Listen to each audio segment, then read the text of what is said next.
मैं जय कृष्ण गोस्वामी राजा भोज का कहानी सुनाने जा रहा हूँ। इसी नगर में एक राजा राज करता था। उस राजा का नाम राजा भोज था। राजा भोज अपने प्रजा को अपने संतान के समान मानता था। राजा भोज रात में घोड़े पे सवार होकर के अपने राज के कोने कोने घूमता था कि कौन आदमी भूखा सो रहा है या कौन आदमी बीमार है कि दवाई के लिए तरस खा रहा है, और कोई आदमी लंगा है या भूखा है उसे प्रत्येक रात घोड़े पे चढ़ कर के घूम घूम कर के देखता था। जिसके पास कपड़ा न होता था उसे कपड़ा देता था, जो बीमार होता था उसे दवाई देता था, और किसी भी प्रकार का कठिनाई होता था तो उसका समस्या का समाधान करता था। एक दिन की बात है, राजा भोज के राज में एक तेली रहता था। वो तेली अपना साग सब्जी का खेती करता था, और उस खेत के बीच में एक 2 कट्ठे का भिरिया बना हुआ था। वो तेली उस भिरिये पर जब बैठ जाता, खेत में काम करते करते जब परेशान हो जाता था तो उस भिरिये पे एक पीपल का पेड़ था। उस पीपल के पेड़ के छाए में जा कर के बैठ जाता था। बैठ जाने के बाद वो तेली जोर जोर से चिल्लाने लगता था कि राजा भोज अन्यायकारी है, राजा भोज जुल्मी है, राजा भोज सत्यानाशी है। वो प्रजा के साथ अन्याय करता है, जनता के साथ दुर्व्यवहार करता है। जोर जोर से बोलने लगता था। मैं अब राजा बनूंगा और राजा भोज के कुर्सी पे मैं बैठूंगा। ये बात सुन करके गांव के लोग राजा भोज के यहाँ जा कर के बोला, इस राजा साहब आपके अपने राज में एक गंगू तेली है। वो गंगू तेली सब्जी का खेती करता है, और खेती करने के बाद वो प्रत्येक दिन खेत में काम करता है। काम करते करते जब बेचारे परेशान हो जाता है तो एक भिरिया है, और उस भिरिया पे एक पीपल का पेड़ है। उस पीपल के पेड़ के नीचे जब बैठ जाता है तो वो गंगू तेली आपका खिलाफ करना शुरू कर देता है।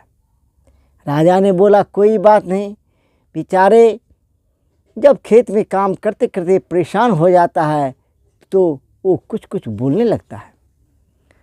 राजा ने एक दिन सिपाही से बोला, ये सिपाही जाओ और देखो गंगू तेली, छुप के देखना कि गंगू तेली क्या बोलता है। फिर गंगू तेली ने खेत में काम करने लगा। काम करते करते बेचारे परेशान हो गया। इतने में उसकी घरवाली और बेटा रोटी और पानी लेके आया। रोटी पानी लेके जब आया वो बेचारे गंगू तेली ने बोला, क्या देखते हो, हे जान तू उस पीपल के पेड़ के नीचे चलो, वहाँ छाए में बैठ करके खाएंगे। उसकी घरवाली और बेटा उस पीपल के पेड़ के पास रोटी और पानी ले करके गया। गंगू तेली हाथ पांव धो करके उस पेड़ के नीचे बैठ करके खाना शुरू किया। अब गंगू तेली जोर जोर से बोलने लगा, मैं एक राजा हूँ, राजा भोज मेरे सामने क्या है, कुछ नहीं। हम 56 प्रकार का भोजन करते हैं, और तूने मेरे लिए ये सूखी रोटी और नमक मिर्च प्याज ले आई है। मैं ये खाना हरगिज़ नहीं खा सकता हूँ। जाओ इसे फेंक दो और मेरे लिए 56 प्रकार का भोजन बना करके ले आओ। गंगू तेली की घरवाली ने बोला, ये गंगू तेली, उन्हें तो अच्छे सब्जी बेच लेते हो और सूखा मिर्ची और सड़ा गला प्याज, सड़ा गला मिर्ची घर में दे आते हो, तो मैं कहाँ से तुझे 56 प्रकार का भोजन बना कर के दूंगा। गंगू तेली ने हंस के बोला, जिसको इतना बड़ा राज और उसे सूखी मिर्च और प्याज की चटनी, मैं नहीं खाता, ले जाओ। गंगू तेली ने बोला, जाओ। गंगू तेली की घरवाली ने बोला, हाँ हाँ क्यों नहीं, खेत में तो काम करते हो, सला गला मिर्च और प्याज घर में देते हो। गंगू तेली ने बोला, ए मेरी ललमुनिया, जिसके लिए रची है इतनी बड़ी दुनिया, ओ मांगे थोड़ी सी बुनिया। मेरे खेत में अनेक प्रकार की सब्जी है, तू ले जा, और तुम हमसे बोलती है कि ये सूखा मिर्च है। सिपाही ने इस बात को सुन लिया और राजा से जाकर के बोला, ए राजा साहब, गंगू तेली ने अपने घरवाली से भी उल्टा सीधा बोलता है और अपने घरवाली से बोलता है, ये मेरी ललमुनिया, जिसके लिए रची है इतनी बड़ी दुनिया, वो मांगे थोड़ी सी बुनिया। मेरे खेत में इतना सब्जी भरा हुआ है, तू ले जाओ और 56 प्रकार का भोजन बना करके ले आओ, मैं वो खाऊंगा, और ये मैं सूखा रोटी और नमक प्याज नहीं खाऊंगा। उसकी घरवाली चला गया और सिपाही भी चला गया। राजा ने बोला, ठीक है, मैं आज खुद सिपाही बन करके गंगू तेली के पास जाता हूँ। राजा ने सिपाही बन करके घोड़े पे सवार हो गया और गंगू तेली के खेत में चला गया। गंगू तेली से बोला, ए भाई, मैं आपसे हाथ जोड़ता हूँ, भाई मुझे थोड़ा सा सब्जी दे दो, मैं आपसे सब्जी मांगने आया हूँ। गंगू तेली ने हंसता हुआ बोला, ए सिपाही साहब, आपके राज में मैं थोड़ा सा खेती करता हूँ, मैं आपके राजा का एक छोटा सा प्रजा हूँ, और आप हमसे सब्जी मांगते हैं। आपका ही तो खेत है, आपका ही तो सब्जी है, जितना जी चाहे उतना आप ले जाएं, और राजा साहब से ये ना कहें कि गंगू तेली मेरा अपमान किया। ये सिपाही साहब, कहिए तो मैं काट करके और आपके घोड़े पे लाद करके मैं आपके घर को दे आऊँगा। वो सिपाही ने बोला, नहीं नहीं, मुझे इतना सब्जी नहीं चाहिए, मुझे केवल एक झोला सब्जी चाहिए। गंगू तेली ने एक झोला सब्जी काट करके दे दिया, और सिपाही के भेष में जो राजा था वो उस सब्जी लेकर के आ गया और रानी को दिया। देखो, ये सब्जी गंगू तेली ने दिया है, इसका अच्छा से सब्जी बनाना और खिलाना। फिर थोड़ी देर के बाद सिपाही आया। सिपाही से बोला, ए सिपाही, मैंने तो गया था, लेकिन गंगू तेली तो बहुत मीठा बातें करता है, और तुम लोग बोलते हो जो गंगू तेली आपका शिकायत करता है। सिपाही ने हाथ जोड़ते हुए बोला, हे राजा साहब, आप कहे तो मैं खुद आपको सुनवा दूंगा।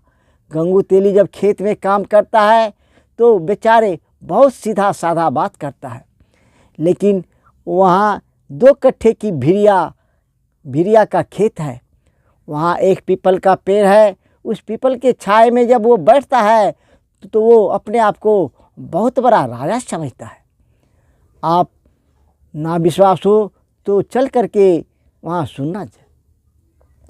राजा फिर सिपाही के भेष में आ गया, और सिपाही के साथ में एक घोड़े पे सिपाही सवार हुआ और एक घोड़े पे राजा भोज सवार हुआ। दोनों आकर के एक उसी पेड़ के नीचे छुप गया। जब गंगू तेली काम करते करते परेशान हो गया, वो फिर उसी पेड़ के नीचे आ गया। पेड़ के नीचे आने के बाद गंगू तेली ने जोर से बोलने लगा, ये राजा भोज मैं हूँ, राजा भोज अन्यायकारी है, वो प्रजा के साथ दुर्व्यवहार करता है, दुरुपयोग करता है, वो राजा लायक नहीं है। मैं उसे राजा से हटा दूंगा और मैं खुद को राजा बनूंगा।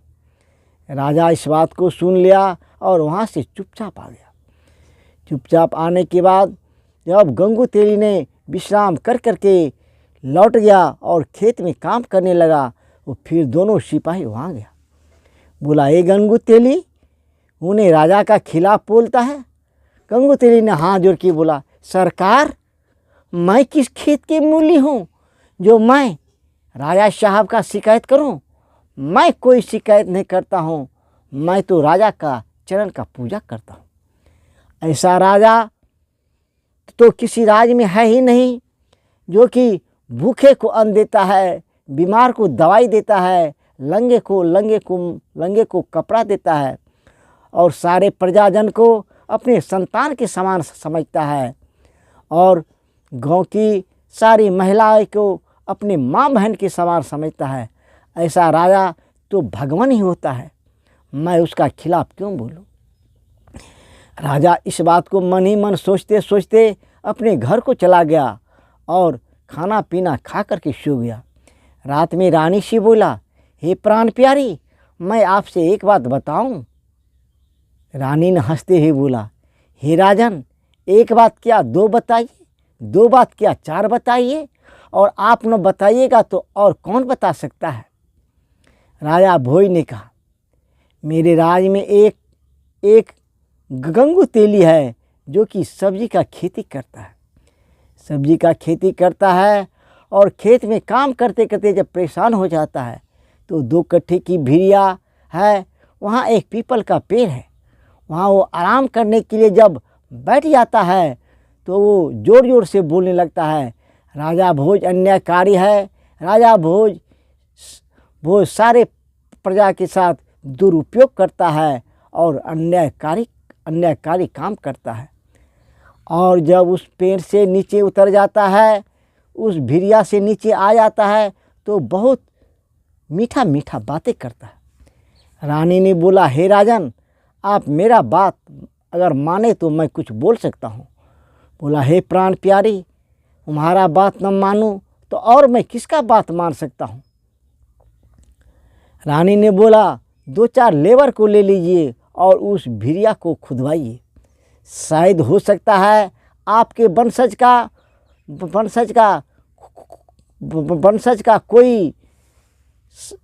कोई पुरुष वहाँ मृत्यु हो गया होगा, उसका स्मारक होगा, इसलिए वहाँ जाने के बाद उसमें राजा का बुद्धि समा जाता है और राजा का बुद्धि समाने के बाद वो राजा का बात करता है।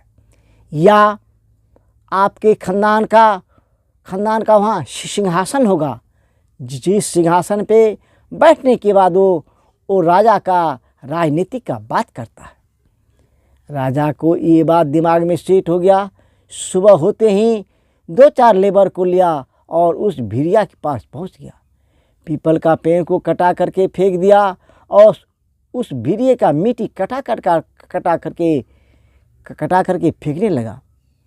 जब 5 फुट से ज़्यादा मिट्टी काट करके फेंक दिया, वहाँ देखता है एक सोने का सिंहासन बना है और वो सोने का सिंहासन मिट्टी में दबा हुआ है और उस सोने का सिंहासन को मिट्टी खा गया है। उस पे जो लेबर बैठता था वही राजनीति का बात करने लगता था। राजा भोज ने उस सोने का सिंहासन को अपने राज में ले आया। अपने डोरी में ले आने के बाद उसको साफ सुथरा करवाया और उस सोने का सिंहासन पे खुद जब बैठा तो अच्छे राजनीति का बात करने लगा। उन्होंने बोला, ठीक इसी सिंहासन पे गंगू तेली बैठ जाता था जो कि राजनीति का बात करता था। अब राजा ने गंगू तेली को बड़े सम्मान के साथ नए वस्त्र, अच्छे भोजन और कुछ सोने के मोहरे दे करके अपने राज से सम्मान के साथ विदा किया। गंगू तेली ने बोला, सरकार, मैंने आपका क्या गलती किया जो आपने मुझे नए कपड़े और ये सोने का थैली दे करके मुझे विदा करते हैं? बोला, बेटा, तूने कुछ नहीं कहा, तो तूने मेरे वंशज का सोने का सिंहासन वहाँ मिट्टी में धंस गया था, उसके ऊपर बैठने के बाद तूने राजनीति का बात करता था, इसीलिए मैंने उस पीपल का पेड़ को कटा करके फेंक दिया और वहाँ का मिट्टी कटा करके हटाया, तो यही सोने का सिंहासन मिला। इसीलिए मैंने, तेरा कोई कसूर नहीं है, तू इस कुर्सी पे बैठने के बाद ऐसा बात बोलता था, इसलिए मैंने तुझे अच्छा अच्छा भोजन करा करके, नए कपड़े दे करके और सोने का थैली दे करके मैं अपने राज से सम्मान के साथ विदा करता हूँ। अब राजा ने उस कुर्सी पे बैठ करके अपने राज में प्रजा का और भलाई करने लगा। कुछ दिनों के बाद उस राज में अकाल पड़ गया। अकाल पड़ने के बाद उस राज का प्रजा अन्न के लिए तरसने लगा। राजा के गोदाम में 1000 मन से ज़्यादा अनाज था। वो सारे अनाज धीरे धीरे सारे जनता में बांट दिया। जब लगभग 100 मन अनाज उसके गोदाम में रह गया तो राजा अन्न खाना छोड़ दिया। बोला, अगर मैं अन्न खाना अगर छोड़ दूंगा तो इतना अन्न तो बच जाएगा, और ये अन्न जब मेरे राज में बारिश होगा तो ये बीज का काम करेगा, नहीं तो मेरा प्रजा बीज कहाँ से लाएगा। मेरा प्रजा मेरी संतान के समान है। राजा अन्न खाना छोड़ दिया। कुछ दिनों के बाद राजा का मृत्यु हो गया। राजा की मृत्यु होने के बाद सारे प्रजा रोने लगा और राजा का अंतिम संस्कार कर दिया। अंतिम संस्कार करने के बाद गांव में कुछ दिन के बाद बारिश होने लगा। बारिश होने लगा तो अब बीज के लिए सारे जनता सारे प्रजा बेकल होने लगा। राजा ने आसमान से बोला, ये मेरे बेटे, तू लोग बीज के लिए चिंता मत करो, मैं तो तुम्हारे बीज के लिए 100 मन अनाज 100 मन दाना बचा करके रखा हूँ।